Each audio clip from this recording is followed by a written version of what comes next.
को हमने पढ़ लिया था क्रॉप प्रोडक्शन एंड मैनेजमेंट, उसका आज हम सेकेंड पार्ट डिस्कस करने वाले हैं। और उस सेकेंड पार्ट में आज हम करेंगे एनसीईआरटी सॉल्यूशन। एनसीईआरटी सॉल्यूशन मतलब ये होता है कि जो एनसीईआरटी की आपकी बुक है उस बुक में जितने भी क्वेश्चन आपके दिए हुए हैं उन सारे क्वेश्चंस के आंसर को हम यहाँ पर एक्सप्लेन करने वाले हैं। तो आइए शुरू करते हैं इस लेक्चर को। लेकिन इससे पहले अगर आपने फर्स्ट लेक्चर नहीं देखा है तो फर्स्ट लेक्चर देखने के लिए आपको डिस्क्रिप्शन में लिंक है, वहाँ से जाकर देखिए, उसके बाद ही दूसरा वीडियो देखना। अगर अभी तक आपने हमारे चैनल को सब्सक्राइब नहीं किया है तो please subscribe the channel and press the bell icon for daily notification. आइए शुरू करते हैं इस लेक्चर को। अगर आपके पास बुक है तो बहुत अच्छी बात है। तो बुक में पेज नंबर 13 ओपन करेंगे तो वहाँ पर एक्सरसाइज के क्वेश्चन दिए हुए हैं पहले चैप्टर के। तो वहाँ पर जो सबसे पहला क्वेश्चन है वो है select the correct word from the following list and fill in the blanks. यानी कुछ वर्ड्स आपके सामने दिए हुए हैं, जैसे दिया हुआ है फ्लोट दिया है, वाटर दिया है, क्रॉप दिया है, न्यूट्रिएंट्स दिया है, प्रिपरेशन दिया हुआ है। फिर सारे वर्ड्स की हेल्प से आपको नीचे कुछ क्वेश्चंस दिए हुए हैं, उनके fill in the blanks complete करने हैं। तो ये आपसे सारे क्वेश्चंस हैं, आप क्वेश्चंस को नोट कर सकते हैं। आइए आंसर पर डिस्कस करते हैं। तो सबसे पहला क्वेश्चन है the same kind of plants grown and cultivated at a large scale at a place is called crop. आपको पता है कि अगर कहीं पर भी एक सिंगल प्लांट है तो उसे प्लांट कहेंगे, लेकिन अगर लार्ज क्वांटिटी में वही प्लांट हो जाते हैं तो उसको हम क्या बोलते हैं? क्रॉप। तो इसका जो पहला वर्ड है क्रॉप, हम फर्स्ट वाले में फिलअप कर देंगे।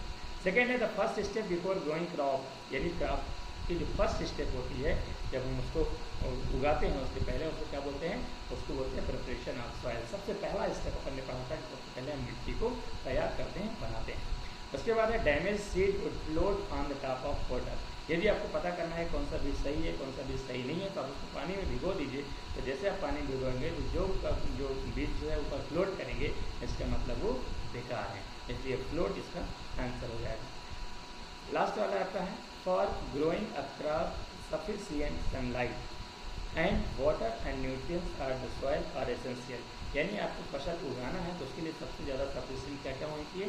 एक तो सनलाइट होना चाहिए जिससे फोटोसिंथेसिस होता है, साथ में वाटर की जरूरत होती है और न्यूट्रिएंट्स यानी जो मिनरल्स वगैरह होती है उनकी आवश्यकता होती है। तो ये देखते हैं नेक्स्ट क्वेश्चन। तो नेक्स्ट क्वेश्चन आपका पेज नंबर 14 में दिया हुआ है। Question number 2 match items in the column A and B. A और बी को दोनों को आपको क्या करना है? आपस में मैच करना। ये आपका क्वेश्चन है। आइए सीधे आंसर पे डिस्कशन करते हैं। यहाँ पर फर्स्ट है आपका खरीफ क्रॉप। खरीफ क्रॉप आपको पता है खरीफ क्रॉप क्या होता है? खरीफ क्रॉप आपकी वो होती है जो आपका मान लेते हैं कि इस समय कह सकते हैं कि इस समय जो जून और जुलाई में बोई जाएगी और सितंबर अक्टूबर में काटी जाती है उसको क्या बोलते हैं? खरीफ क्रॉप। तो खरीफ क्रॉप क्या होता है? उसके अंतर्गत आपका आएगा ई वाला जो पोर्शन होता है वो यहाँ पर मैच करेगा पैडी एंड माइस।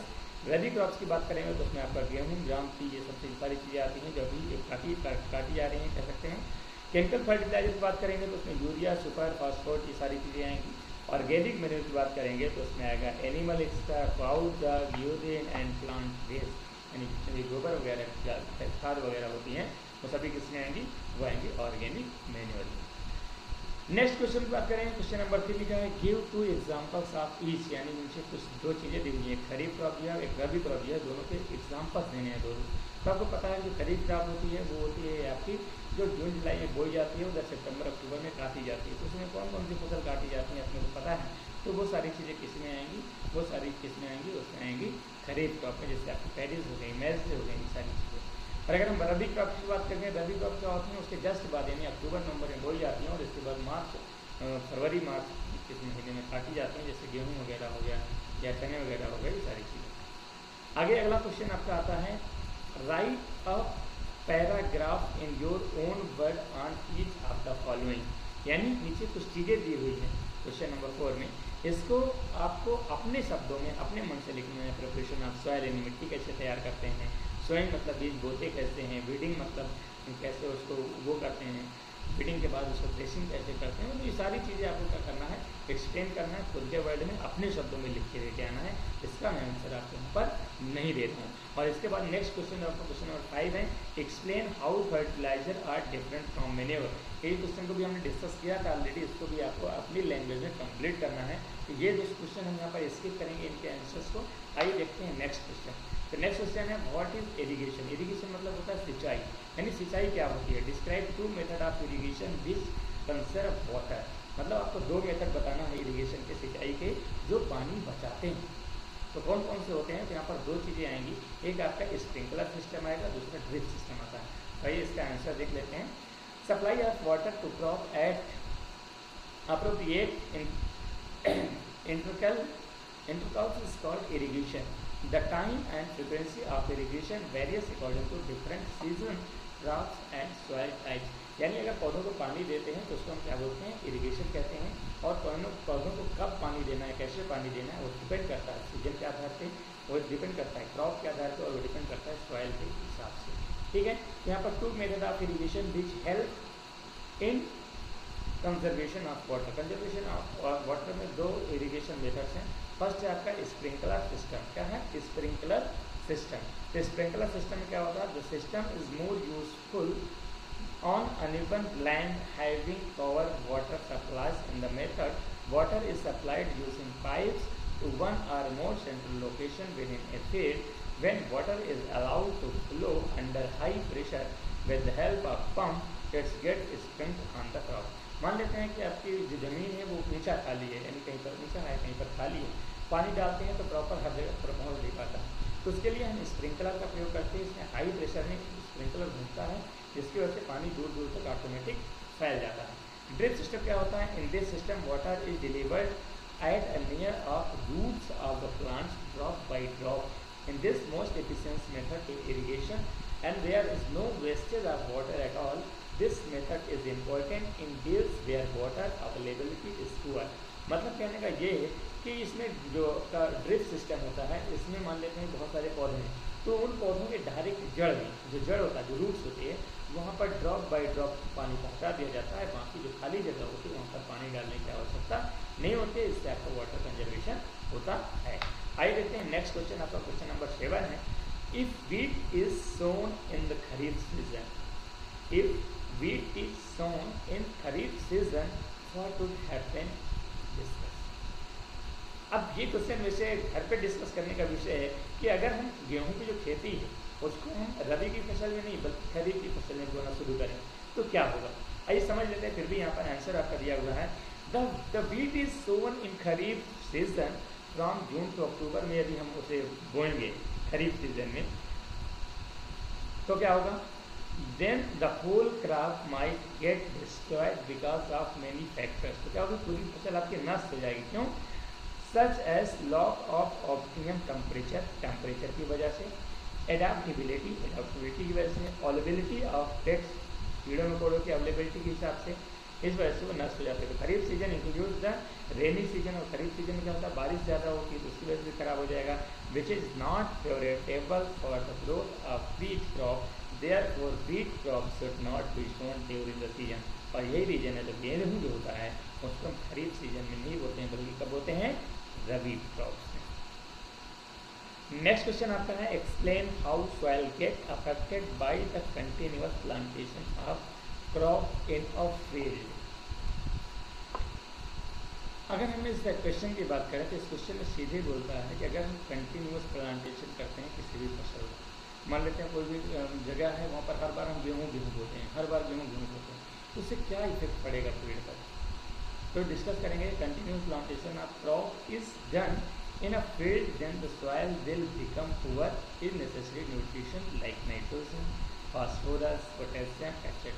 यानी अगर एक ही फसल बार बार हम एक ही जगह बोते हैं तो उसमें जो मिनरल्स वगैरह होते हैं उनकी कमी हो जाती है। अगर हम बात करेंगे प्लांट्स रिक्वायर्ड न्यूट्रिशन, प्लांट्स को न्यूट्रिशन की जरूरत होती है for their proper growth and functioning. When a farmer continuous to grow crop one after the other, then all nutrition available in the soil reduced and the crop yield decreases automatically। और जैसे जैसे उसके chemicals minerals खत्म हो जाएंगे क्योंकि जो crop का प्रोडक्शन हो जाता है वो क्या हो जाता है? डिक्रीज हो जाएगा ऑटोमेटिकली। ओके, नेक्स्ट क्वेश्चन देखते हैं। तो यहाँ पर हम बात करते हैं what are weeds, how can we control them. Weeds क्या होते हैं और उनको हम कैसे कंट्रोल कर सकते हैं? तो नॉर्मल तौर पे जब हम बात करते हैं खेत की, तो फील्ड में जब हम कोई भी बीज बोते हैं तो उसमें जो बीज हम बोते हैं उसके अलावा भी कई सारे पौधे उग आते हैं, जैसे हम बोलते हैं खरपतवार, आपने सुना होगा। तो यहाँ पर हम डिस्कस कर रहे हैं इसके आंसर का। तो weeds are unwanted wild plants, यानी गेहूँ बोया तो गेहूँ के अलावा जितने भी अनवांटेड वाइल्ड प्लांट्स जो उगाते हैं उन्हें हम क्या बोलते हैं? Weeds. That grow in the field, उन्हें क्या बोलते हैं? Weeds complete with the crop of nutrition, जो क्या करते हैं, जैसे आपको प्लांट्स की न्यूट्रिशन की जरूरत होती है वैसे क्रॉप को उसके जो अनवांटेड वीड्स होते हैं उनको भी जरूरत होती है। लाइट एंड स्पेस जो होता है उसको घेर लेते हैं ये लोग, and as a result crop plants get lesser nutrition, और जिसकी वजह से आपकी फसल को जो है न्यूट्रिशन कम मिलता है। Light and space their development, और उसमें जो लाइट और जो स्पेस होता है वो भी कम मिल पाता है। यहाँ पर हम बात करें सम इम्पोर्टेंट ब्रीडिंग मेथड्स की बात करें, कैसे हम ब्रीडिंग करेंगे। ब्रीडिंग करेंगे मतलब खरपतवार को कैसे अपन हटा सकते हैं, कैसे रिमूव कर सकते हैं। तो फिर पहला मेथड है weeds can be controlled using weedicides. It is chemical which is shared in the field is still all available. Weedicides are not harmful after. Weedicides जो होते हैं केमिकल्स होता है जो हम खेत में डालते हैं, जिससे फसल का कोई नुकसान नहीं होता है, लेकिन इसके अलावा जितने भी वीड्स होते हैं वो नष्ट हो जाते हैं। दूसरा आपका होता है tilling before sowing the crop. Tilling मतलब होता है मिट्टी को पलटना। तो फसल बोने से पहले हम टिलिंग करते हैं, मिट्टी को पलटते हैं और उसमें जो खरपतवार होता है उनको हम रिमूव कर देते हैं।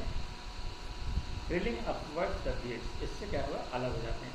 एंड लास्ट जो मेथड है वो है the manual method of removing weeds is with the help of khurpi. खुरपी के द्वारा हम इसको निकाल सकते हैं। It involves regular of rooting the cutting of weeds close to the ground, जिससे क्या होगा? कंटिन्यूसली जो आपके वीड्स हैं उनके जो रूट्स हैं वो कट होते रहते हैं, इससे वो यूज नहीं पाते हैं। इसके बाद आइए नेक्स्ट क्वेश्चन को देखते हैं। तो यहाँ पर क्वेश्चन नंबर 10 है, लिखा हुआ है arrange the following box in proper order to make a flow chart of sugar cane crop production.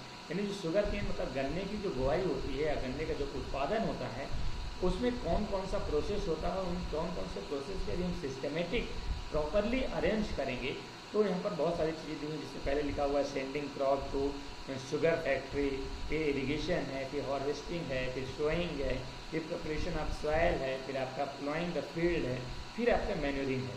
तो ये सारी चीज़ें दी हुई हैं, लेकिन ये करेक्ट ऑर्डर में नहीं है। तो इनको आपको क्या करना है? एक करेक्ट ऑर्डर में अरेंज करना है कि सबसे पहले क्या होगा, उसके बाद क्या होना चाहिए, उसके बाद क्या होना चाहिए।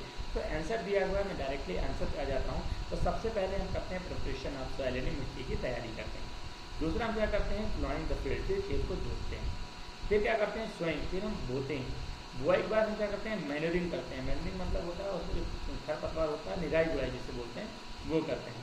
फिर sending the crop sugar factory, फिर शुगर फैक्ट्री पे अपन उसको नहीं, मैन्योरिंग के बाद सीधे हम कहाँ जाते हैं? इरिगेशन। इरिगेशन मतलब होता है सिंचाई। सिंचाई के बाद क्या करते हैं? हार्वेस्टिंग। हार्वेस्टिंग मतलब उसको कटाई करते हैं। कटाई के बाद हम क्या करते हैं? Sending crop to sugar factory, और फिर उसे शुगर फैक्ट्री में भेज देते हैं जहाँ से शुगर बनती है। आइए नेक्स्ट क्वेश्चन देखते हैं। नेक्स्ट क्वेश्चन आपका दिया हुआ है पेज नंबर 15 में, लिखा हुआ क्वेश्चन नंबर 11 में, complete the following word puzzle with the help of clue given below. नीचे कुछ क्लू दिए हुए हैं, उस क्लू से आपको इस पजल को सॉल्व करना है, जिसमें पहले लिखा हुआ है providing water to the crops. Crops को वाटर यदि हम प्रोवाइड करते हैं तो उसको हम क्या कहते हैं? दूसरा लिखा हुआ है keeping crop grain from a long time under proper condition. Keeping crop grain यानी जानवर जो क्रॉप ग्रेन होते हैं, यानी जो अनाज के दाने होते हैं, उनको लंबे समय तक अपन रखें, किसी भी कंडीशन में रखें, तो उसको भी क्या बोलते हैं? कोल्ड स्टोरेज बोलते हैं। एंड अगला है certain plants of the same kind grown in large scale. अगर एक ही जगह पर बहुत सारी चीज़ें एक साथ उगाई जाती है तो उसको बोलते हैं क्रॉप। अगला है एक्रॉस, नीचे की तरफ आने वाले हैं। देखो जैसे मान लो पहला है providing water to them crops, क्या बोलते हैं? इरिगेशन बोलते हैं। तो इस वाले पार्ट में आप क्या लिखेंगे? इरिगेशन। दूसरा है keeping crop grain in large time, बहुत लंबे समय तक रखते हैं तो उसे क्या बोलते हैं? उसको हम बोलते हैं स्टोरेज। अगला है आपका certain plants are same kind, उसे क्या हम बोलते हैं? उसको हम बोलते हैं क्रॉप। तो यहाँ पर क्रॉप देखेंगे। अगला है एक्रॉस, मतलब इस तरह करेंगे तो a machine use to cutting the matured grass. काटने के लिए अपन जो मशीन का यूज़ करते हैं उसको अपन क्या बोलते हैं? उसको बोलते हैं हार्वेस्टिंग। क्या बोलते हैं? हार्वेस्टिंग। यहाँ भर देंगे। A rabi crop that is also one of the pulse. Rabi की फसल में जो पल्स उगाई जाती है उसमें से एक है, उसमें से कौन सा? उसे क्या बोलेंगे? Grain, GRAIN। आगे है a process of separating of grain from चाप। यानी जॉब से जो ग्रेन को अलग करने का जो प्रोसेस होता है उसको क्या बोलते हैं, उसको बोलते हैं वोडिंग। ओके, और इसके जो आंसर्स हैं वो हम नेक्स्ट स्लाइड में देख सकते हैं। Irrigation, storage, crop, harvester, gram and winnowing. Okay, तो यहाँ से ये चैप्टर आपका जो है पूरी तरह से फिनिश हो जाता है। फर्स्ट चैप्टर, इसके सारे क्वेश्चंस को हमने डिस्कस कर लिया है। अगर अभी तक आपने हमारे चैनल को सब्सक्राइब नहीं किया तो चैनल को सब्सक्राइब कीजिए। वीडियो पसंद आते हैं तो उनको लाइक कीजिए, कोई भी डाउट आता है तो कमेंट कीजिए। अगर आपने फर्स्ट जो वीडियो है इसका फर्स्ट पार्ट है उसको नहीं देखा तो पहले उसको दीजिए, उसके बाद कॉपी पेन लेके बैठ जाइए और सेकेंड जो लेक्चर है इसमें जितने भी क्वेश्चन को सोल्यूशन पर हमने डिस्कस किया है उसके अपने नोटबुक में नोट कीजिए और हमेशा सीखते रहिए। Thanks for watching this video. Please like, share and subscribe the channel and press the bell icon for daily notification. Thank you so much.